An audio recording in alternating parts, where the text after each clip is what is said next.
मेवात के किसानों के साथ बड़ा धोखा हुआ। फसल बीमा में बड़ा गोलमाल देखने को मिला। मेवात में किसानों ने शिकायत की और कहा फर्जी किसान तैयार कर फसल बीमा राशि हड़पने का आरोप लगाया गया। सरकारी खजाने को चूना लगा रहे हैं, ये बात किसानों द्वारा कही गई। लगातार सामने आ रहे गबन के मामले, पुनहाना कृषि विभाग में काम कर रहे कर्मचारियों पर आरोप लगे। साल 2022 से इस मामले की जांच चल रही है। सीएम विंडो में शिकायत देकर फर्जी किसानों के खिलाफ कार्रवाई की अब मांग की गई है। ये मामला है, पिछली बार भी यही हुआ था, उससे पिछली बार भी यही हुआ था। अभी जो मौके पे है यही हुआ कि किसानों को तो यही नहीं पता मेरी जमीन किसने फर्जी पट्टानामा कर रखी है। उसकी पता ही तब चलती है जब वो खुद जाते हैं उसमें, जब एक दूसरे से पता लगती है भाई फलाने के पैसे डल रहे हैं, तभी पता लगती है। तो यहाँ तो लेके आड़तियों से लेके नहीं, और जो कृषि विभाग का जो अधिकारी हैं सब मिले हुए हैं। यानी किसी भी तरह का कोई बीज बाज किसी को नहीं मिलता। बाकी जो उनका पर्सनली अपने को एक दो होगा, हाँ अपने रिश्तेदार, हाँ इधर उधर से आधार कार्ड लेकिन उनकी फोटो कॉपी मार लेते हैं। भाई किसी को बीज भी नहीं मिलता किसी भी तरह का। लगभग जी आधे आधे को मान के चल लो आप। एक एक जंगल जिन जिन में भरिया हुई है, जिन जिन में ज्वारें गली, हाँ वो भी फर्जी बनियान के थ्रू चढ़ी हैं। उसमें मैं भी गया हूँ, एक बंदे के 20 एकड़ भूमि चढ़ी है और वो बनियान चढ़वाई। जब मैं गया तो और जाके नाट गया कि भाई इस आदमी की नहीं चढ़ाएंगे। इस देखिए, जो फसल बीमा फसल का प्रधानमंत्री फसल बीमा का एक बीमा होता है किसानों का, उसमें जो कृषि विभाग के अधिकारी हैं पुनहाना के खास तौर पर, ये कुछ चंद किसानों के साथ साझबाज हैं।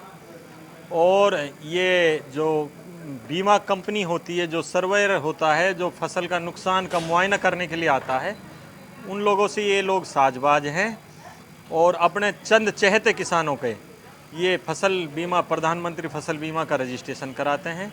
उसके बाद फसलों में नुकसान दिखाकर और उनसे साझ मेवात के किसानों के साथ बड़ा धोखा हुआ। फसल बीमा में बड़ा गोलमाल देखने को मिला। मेवात में किसानों ने शिकायत की और कहा फर्जी किसान तैयार कर फसल बीमा राशि हड़पने का आरोप लगाया गया। सरकारी खजाने को चूना लगा रहे हैं, ये बात किसानों द्वारा कही गई।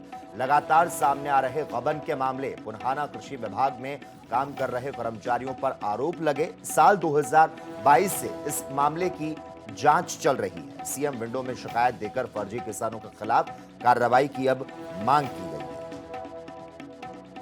ये मामला है, पिछली बार भी यही हुआ था, उससे पिछली बार भी यही हुआ था। अभी जो मौके पे है यही हुआ कि किसानों को तो यही नहीं पता मेरी जमीन किसने फर्जी पट्टानामा कर रखी है। उसकी पता ही तब चलती है जब वो खुद जाते हैं उसमें, जब एक दूसरे से पता लगती है भाई फलाने के पैसे डल रहे हैं, तभी पता लगती है। तो यहाँ तो लेके आड़तियों से लेके नहीं, और जो कृषि विभाग का जो अधिकारी हैं सब मिले हुए हैं। यानी किसी भी तरह का कोई बीज बाज किसी को नहीं मिलता। बाकी जो उनका पर्सनली अपने को एक दो होगा, हाँ अपने रिश्तेदार, हाँ इधर उधर से आधार कार्ड लेकिन उनकी फोटो कॉपी मार लेते हैं। भाई किसी को बीज भी नहीं मिलता किसी भी तरह का। लगभग जी आधे आधे को मान के चल लो आप। एक एक जंगल जिन जिन में भरिया हुई है, जिन जिन में ज्वारें गली, हाँ वो भी फर्जी बनियान के थ्रू चढ़ी हैं। उसमें मैं भी गया हूँ, एक बंदे के 20 एकड़ भूमि चढ़ी है और वो बनियान चढ़वाई। जब मैं गया तो और जाके नाट गया कि भाई इस आदमी की नहीं चढ़ाएंगे। देखिए, जो फसल बीमा फसल का प्रधानमंत्री फसल बीमा का एक बीमा होता है किसानों का, उसमें जो कृषि विभाग के अधिकारी हैं पुनहाना के खास तौर पर, ये कुछ चंद किसानों के साथ साझबाज हैं। और ये जो बीमा कंपनी होती है, जो सर्वेयर होता है, जो फसल का नुकसान का मुआयना करने के लिए आता है, उन लोगों से ये लोग साझबाज हैं और अपने चंद चहेते किसानों के ये फसल बीमा, प्रधानमंत्री फसल बीमा का रजिस्ट्रेशन कराते हैं। उसके बाद फसलों में नुकसान दिखाकर और उनसे साझ